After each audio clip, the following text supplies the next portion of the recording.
«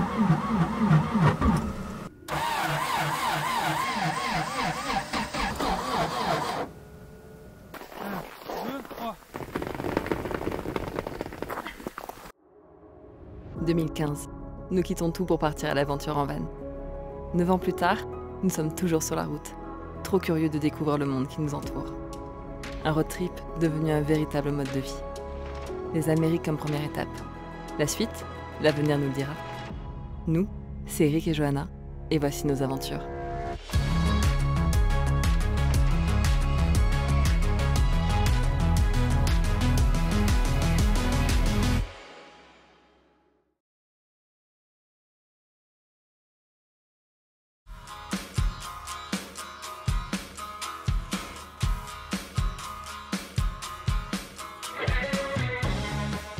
On pourrait se demander ce que nous faisons encore là avec notre van au milieu de nulle part. Une question que l'on se pose souvent. Mais cette fois, nous avons une bonne raison. Avant de reprendre officiellement notre descente sur la Panaméricaine jusqu'en Amérique du Sud, nous voulions aller rendre visite à des amis en Oregon que nous n'avions pas vus depuis quelques années. Une façon de marquer la reprise de cette grande aventure teintée d'un peu de nostalgie. Alors en chemin, nous en profitons pour découvrir de nouvelles routes, ou plutôt pistes, et faire quelques rencontres animales et expériences atypiques. De quoi remplir encore un peu la boîte à souvenirs avant de quitter pour de bon, cette fois, et non pas sans un petit pincement, les États-Unis d'Amérique.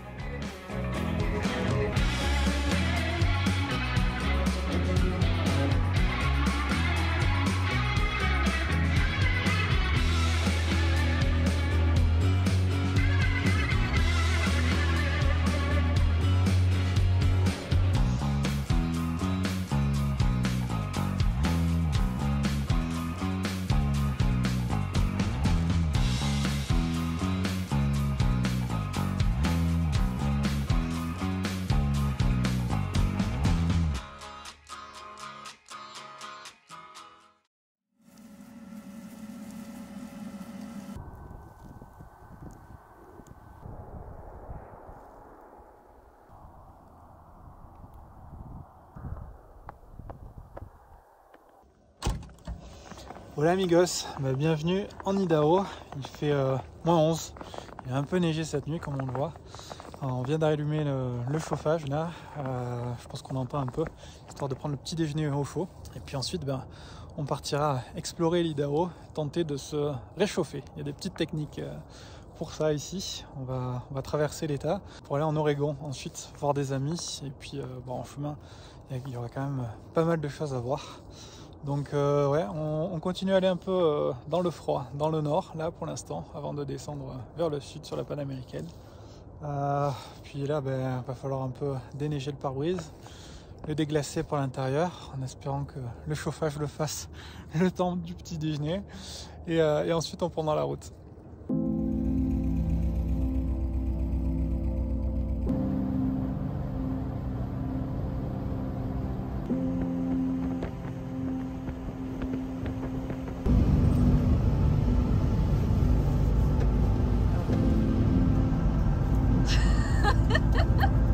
Merci, j'ai plus de la place.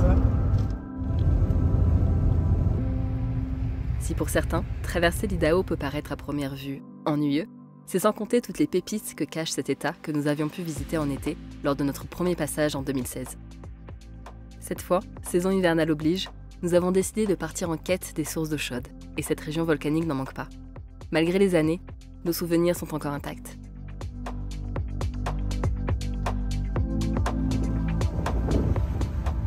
Bon, on vient d'arriver à Crater of the Moon National Monument.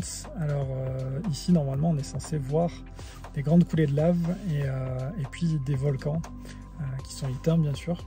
Alors je dis on est censé parce que là, on ne pensait pas qu'il y aurait autant de neige déjà en Idaho. Donc c'est vraiment tout blanc. Alors ça change de la première fois on l'avait vu au printemps, où le paysage est par contre vraiment très très noir. C'est vraiment de la lave de partout. Il y a même des cavernes où on peut rentrer avec les frontales, etc. C'est vraiment très sympa. Bon là c'était sur notre route, donc on y est passé quand même, on s'est arrêté. C'est assez amusant de voir du coup tous les cratères de volcans tout blancs. En tout cas, voilà, à retenir, ne pas venir ici en hiver, ça sert à rien. Mais le paysage est quand même très sympa.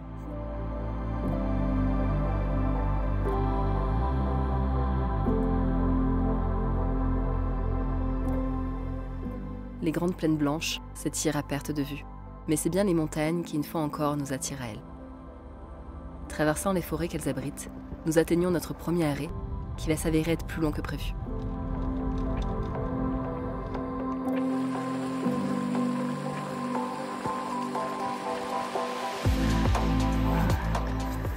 Ça, c'est une vraie expérience.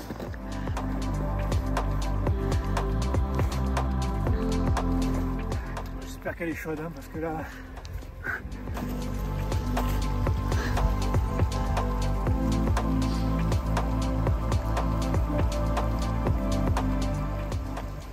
Elle est froide, on va pas le tour.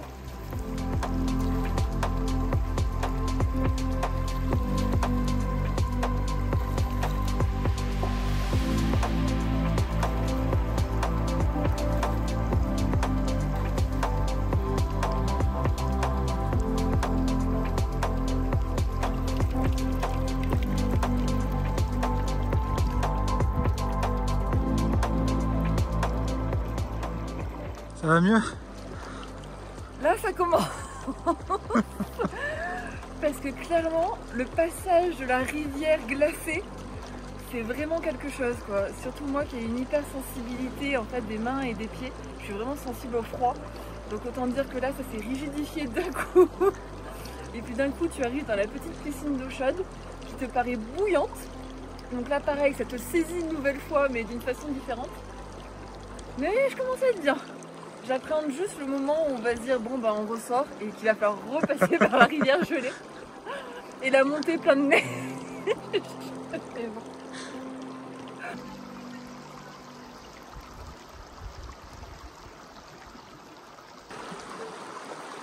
Ça va être 50 mètres le plus long de notre vie. Je crois pour quitter la côte et aller au van. Est-ce que tu t'es fait pieds nus dans la neige ou pas? Non.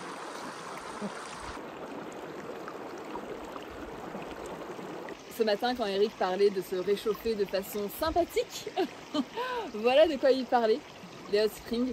Il y en a plusieurs en fait aux États-Unis, il y en a vraiment beaucoup. On en avait fait quelques-unes en Utah, en Oregon, enfin dans plein d'états.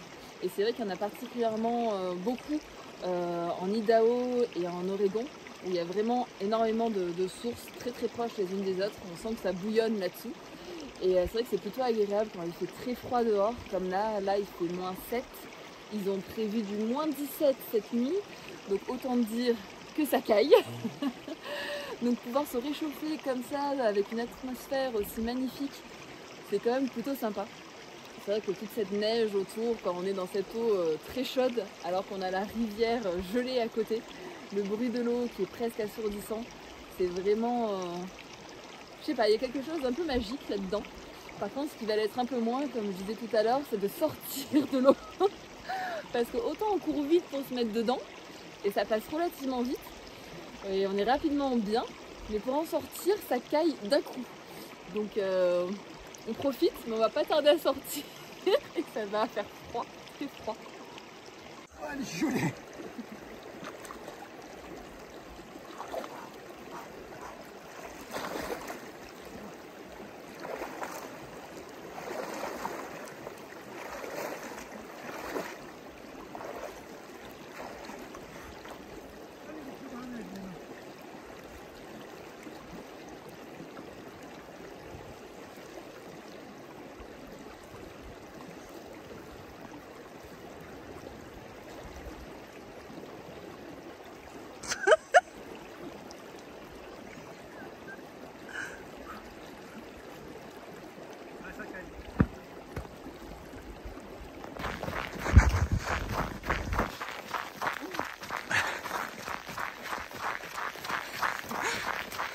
C'est la classe en tout cas comme ça. Ah ouais, moi j'en pouvais plus là.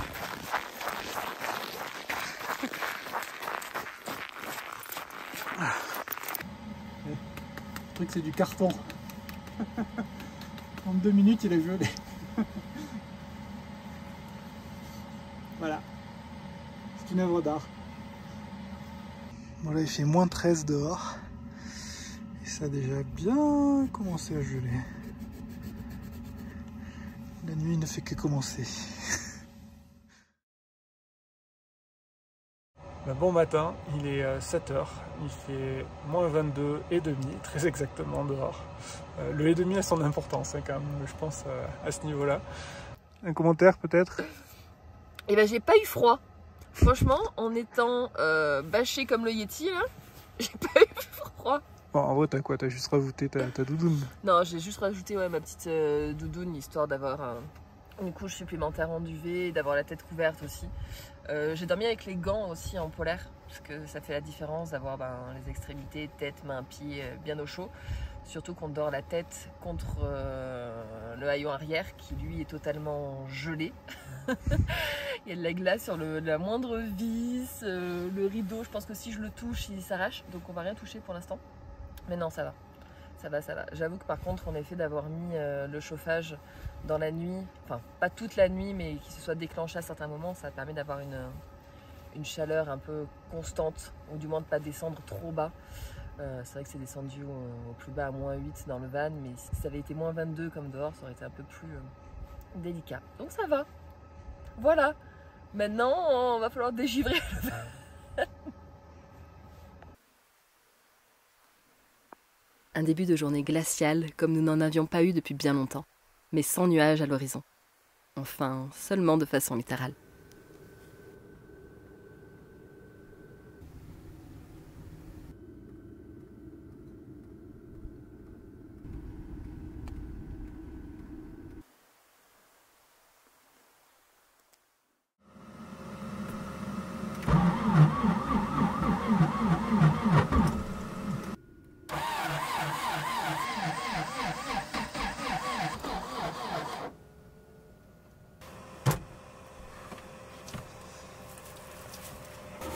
Bon, du coup, le moteur ne démarre pas, c'est génial. Il a certainement un peu trop froid. Et puis là, le problème qu'il y a, c'est que vu qu'on est dans une vallée, le soleil ne va pas sortir avant au moins midi. Donc on va tâcher de tenir jusque là, heure à laquelle le moteur va réchauffer et du coup on va pouvoir repartir. J'espère. Et là, il est quelle heure? Et là, il est 8h30. D'ici là, on va travailler un peu, je sais pas, on va voir. À peine le temps de sortir un ordinateur, histoire de ne pas trop user de batterie et de garder de l'énergie pour notre chauffage, que ce dernier commence lui aussi à faire des siennes. Le moteur ayant déjà dans le passé facilement démarré par moins 30 degrés, et le chauffage étant prévu pour de telles températures négatives, notre diagnostic sur la panne commence à se préciser, alors que la température intérieure du van, elle, chute à une vitesse folle. Bon, changement de plan. On va pas attendre midi qu'éventuellement le soleil apparaisse, parce que je pense qu'en fait peut-être qu'il apparaîtra, mais ça sera pas non plus énorme. Donc on va juste finir congelé si on attend trop longtemps.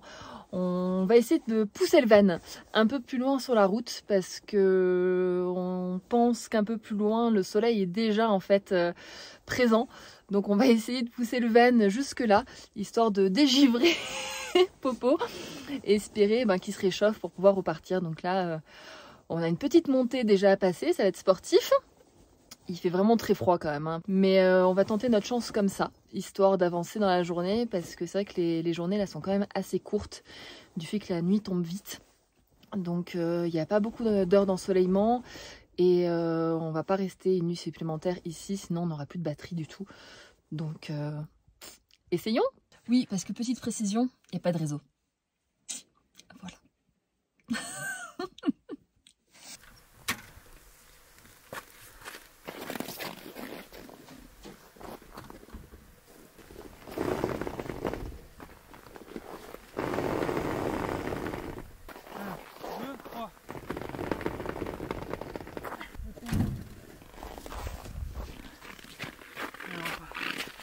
Bon, notre tentative de pousser le van a totalement échoué.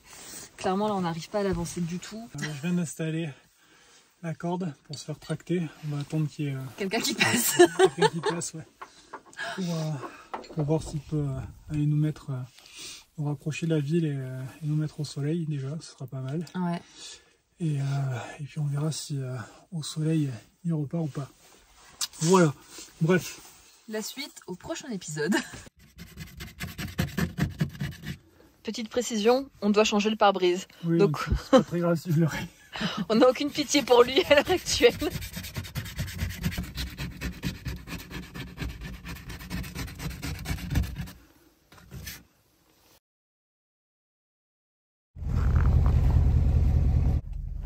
Yep.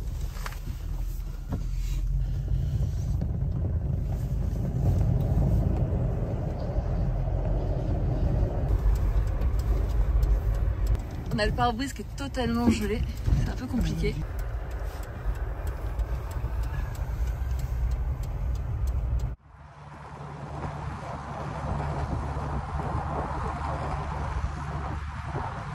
Par chance, il y avait ce pick-up là qui passait par là, mais pas du tout dans la direction dans laquelle nous on est censé aller et lui dans laquelle il allait.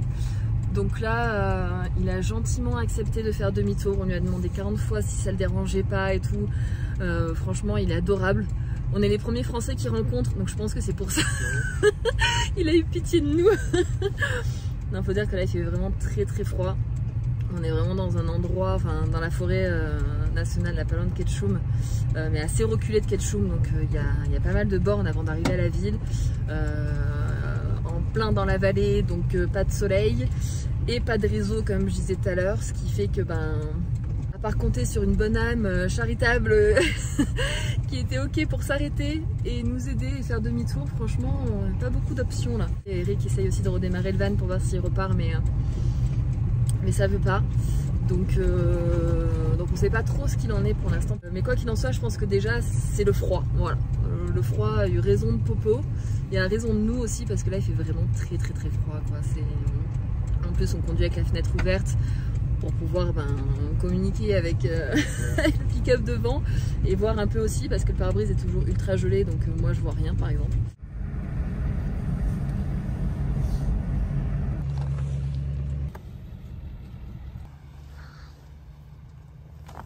Bon, Riley, notre sauveur, nous a déposé sur un parking là en ville, au soleil. Donc là il fait plus que moins 10 au lieu de moins 20. Donc on va voir si en attendant là, quelques heures, si ça suffit pour faire repartir le van. Tout est vraiment gelé. Donc là bon, c'est pas trop étonnant que le moteur veuille pas repartir. Bref, à suivre, on va voir si Popo se réchauffe ou pas.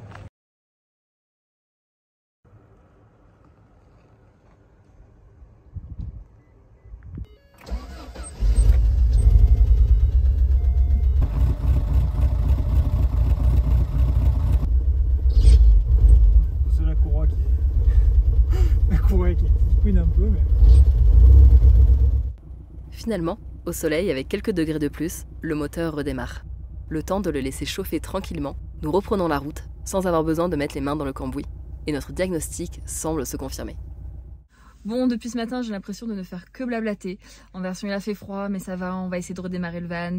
Ah bah non, on va attendre que le soleil se lève pour qu'il se réchauffe. Finalement, on va pas attendre le soleil parce qu'il viendra jamais. Donc on va essayer de le pousser. Ah bah on n'y arrive pas, on va attendre une âme charitable. Bref, heureusement, on a eu une âme charitable, Riley, qui passait par là. Il allait pas du tout dans la même direction que nous, mais il a accepté de faire demi-tour et de nous tirer sur 20 km, ce qui était vraiment très sympathique de sa part. Parce que là, clairement, je sais pas comment on aurait fait sinon. En tout cas, il avait vraiment le 4x4 qu'il fallait, qui tirait parfaitement. Hein, il était pas mal son 4x4. Oui. Et surtout, il savait tracter sur la neige, ce qui est vraiment top parce que ça peut être très délicat si on sait pas du tout ce qu'on fait. Et puis, on est arrivé sur le parking et en effet, il a fallu quelques minutes pour que Popo se réchauffe et redémarre. Donc, ce n'était que la température, ça va. Mais j'avoue que ça nous surprend un petit peu quand même parce qu'on a déjà eu des températures très très négatives. On a eu du moins 18 il y a plusieurs mois, notamment en Utah. Nous à l'époque on n'avait pas de chauffage, on se pelait mais le van redémarrait sans problème. Voilà, donc là on s'est pas posé la question. Et par contre la seule chose c'est qu'on s'est posé la question pour la suite de qu'est-ce qu'on allait faire. Parce que là étant donné qu'on était déjà à 1700 mètres d'altitude et qu'il faisait moins 22 degrés, on devait continuer dans les montagnes. Et forcément, continuer, ça voulait dire monter plus en altitude, des températures beaucoup plus fraîches et de la neige était également prévue. Donc on s'est dit que c'était pas forcément le bon plan d'aller se perdre quelque part où personne ne passerait du tout. Donc là, on aurait attendu très longtemps, je pense, sans aide du tout. Et puis, on va essayer de trouver quand même quelques piscines d'eau chaude histoire de profiter parce que elles réchauffent pas le van, le spring, mais nous, ça fait du bien. Voilà.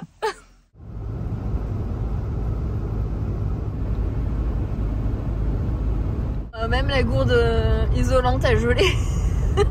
C'est quand même assez incroyable, on n'avait jamais eu ça. Bon alors pour revenir à cette petite panne, pour tout raconter, en fait la veille on a fait le plein dans une station-service un peu reculée.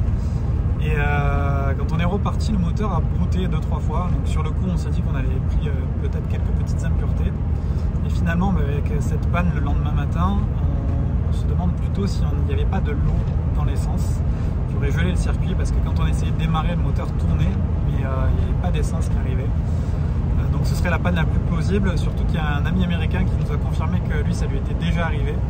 Et il nous a aussi conseillé là du coup de mettre un petit additif qui est fait exprès pour éliminer l'eau du circuit et aussi éviter que ça gèle.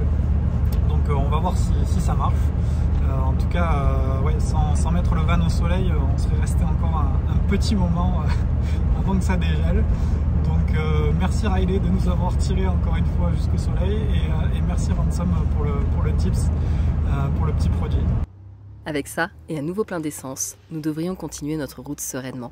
Et nous sommes si confiants que nous partons nous perdre à nouveau au milieu de nouvelles terres isolées afin de profiter d'un autre bon bain après ces fraîches péripéties. C'est quand même bien de pouvoir bloquer le pistolet, là tu gardes les mains au chaud.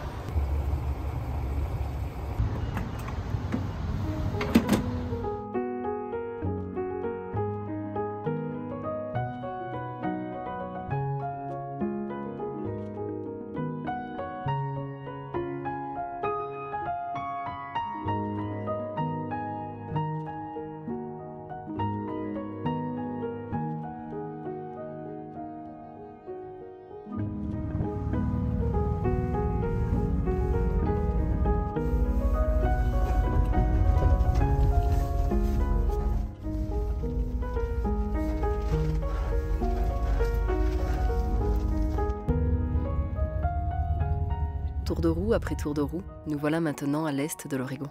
Des routes toujours aussi blanches et des températures toujours aussi glaciales. Le van ne semble être à présent qu'un gros glaçon et nous ne sommes pas au bout de nos surprises, mais toujours en gardant le sourire.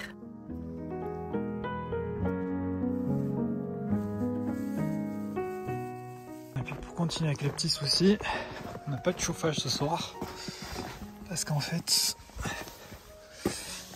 en dessous, il y a la sortie là, on voit l'échappement, et la sortie elle est complètement gelée, donc on ne pourra pas le démarrer.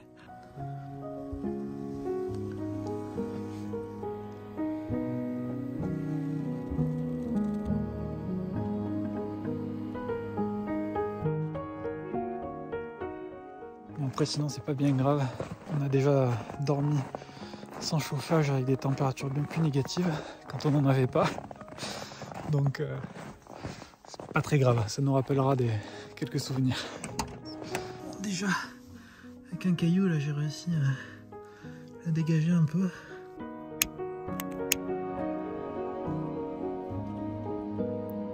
Et voilà. Normalement c'est bien débouché. Bon, bah, finalement on aura du chauffage.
Après les rebondissements des derniers jours, l'horizon semble s'éclaircir et la seule vision du van dégelant au soleil suffit à nous réchauffer.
Arrivés à Bent, nous revoyons nos amis de longue date rencontrés quelques années auparavant sur la route.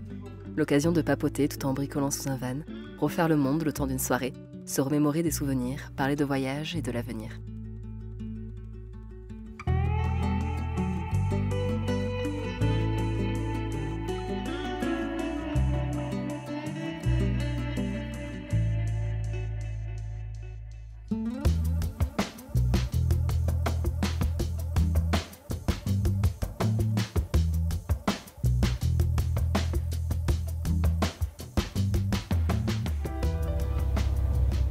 Même si les conditions se sont avérées assez extrêmes pour venir jusqu'ici en van à cette période de l'année, ce pèlerinage vers le nord était pour nous une façon de marquer le départ de cette nouvelle tentative de panaméricaine, en disant au revoir à celles et ceux qui ont donné du sens à cette aventure par le passé. Par 2 fois, des événements nous auront contraints à rebrousser chemin ou nous arrêter net dans cette quête du sud. Mais cette fois, nous espérons bien aller jusqu'au bout. Ushuaia, nous voilà. La route va être longue, pleine de zigzags, de rencontres et de surprises. Prochaine étape, rejoindre la chaleur de la côte Pacifique, direction le Mexique.